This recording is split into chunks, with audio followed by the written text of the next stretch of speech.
in Dallas, Texas. I don't know where he is. I'm going to ask him. You know it's hot in Dallas, but I think it's an opportunity to really harness the sun. That's just me. So we're going to talk to Danny Lipford about that. Danny, welcome to the Val Garbibi Show. Hey, thank you very much. Thanks for having me. Danny, you know, you're supposed to be the guru of telling us about our utility bills and taking us from pain to satisfaction. Give us something that we can use, especially here in Dallas. I tell you what, you guys have really had it tough out there with all those triple-digit weather and temperatures and everything that you're having. And, you know, with extreme temperatures like that, doing simple things can give you some extreme results as well. And some simple things like sealing up the exterior or envelope of your home will make a big difference, using caulk or expandable foam to fill up every crack you can find on the outside of your home. Windows, doors, any type of hose bibs, dryer vents, any of that needs to be sealed up. In the attic, you need to make sure you have enough insulation. Most homes don't. And anytime summer or winter, it can really pay you back if you have at least 12 inches of insulation.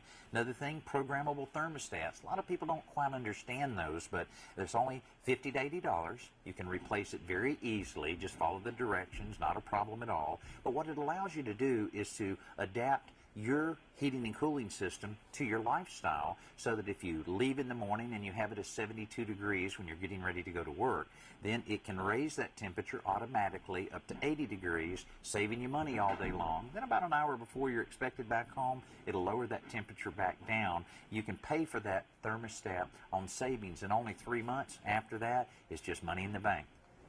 Well, Danny, we've got a couple of Twitter questions for you and one Facebook question, and if you don't mind, I'm going to ask you this. Oh, please do.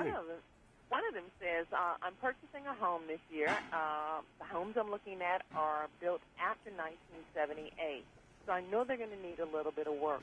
But how can I bring my home energy efficient to the 21st century? And I know you gave us some ideas, but that's a good question. Oh, it is a really good question. And, you know, that time, you know, a lot of houses were being built then, and so the quality of homes, for the most part, are not all the same. So upgrading the things like insulation, because the insulation suggestions are far higher quality and far higher standards than they were back in 78. That's an important part of it. But also, you may well have some equipment in there, such as air conditioning, heating equipment, or water heaters that need to be upgraded. And that's something that can be considered now, because so much of what we're dealing with now, Energy Star rated, so much better in terms of the efficiency, and might find that like the heating and cooling system in that home is very obsolete and costing them a lot more money than it needs to.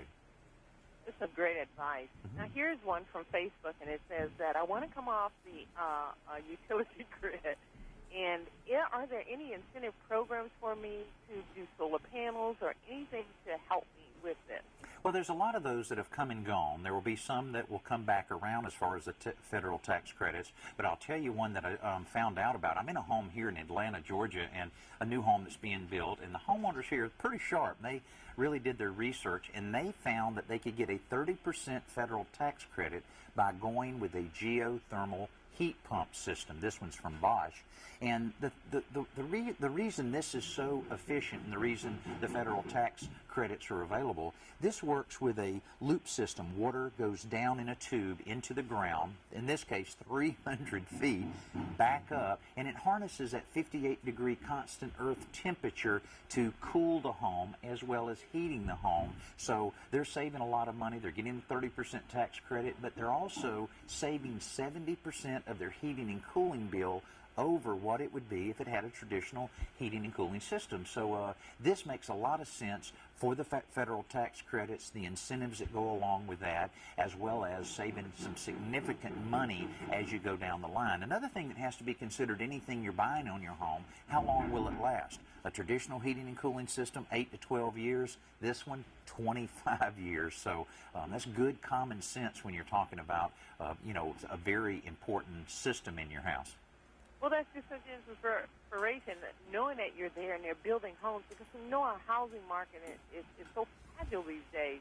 And to be able to be there where they're building a home and when it in the right way. I like that. Well, certain parts of the country, as I'm traveling around, there's some optimistic pockets here and there, and hopefully those will spread throughout the country, make everybody feel a little more confident about turning loose of that money. And even if they're going to stay at their house, some of these things that we can do will immediately impact your monthly budget. So if people will just push just a little bit, they don't have to do them all at one time, just those little baby steps will make such a difference in driving those overall costs down and being environmentally friendly as well. Well, and I thank you guys for listening to my interview with today's homeowner, with Danny Lipford, who has a national syndicated show. Danny, thank you so much. Is there some way on the web where my listening audience, which is very web savvy, can get more information? Oh, absolutely. Of course, we pique a lot of interest with the geothermal heat pumps, and there's a great website there, Bosch-climate.us. We'll give you all the information you need to know there, and certainly we'd welcome everybody to drop by DannyLipford.com to find out any other information that we can help them get through these economic times. Well, Danny, I'll be coming to that site because I'm buying a home also this year, and I'll be ask you for a little information. How about that? Well, you let me know anything you need. You can call me anytime. Danny Lipford, thank you for being my guest on the Valdez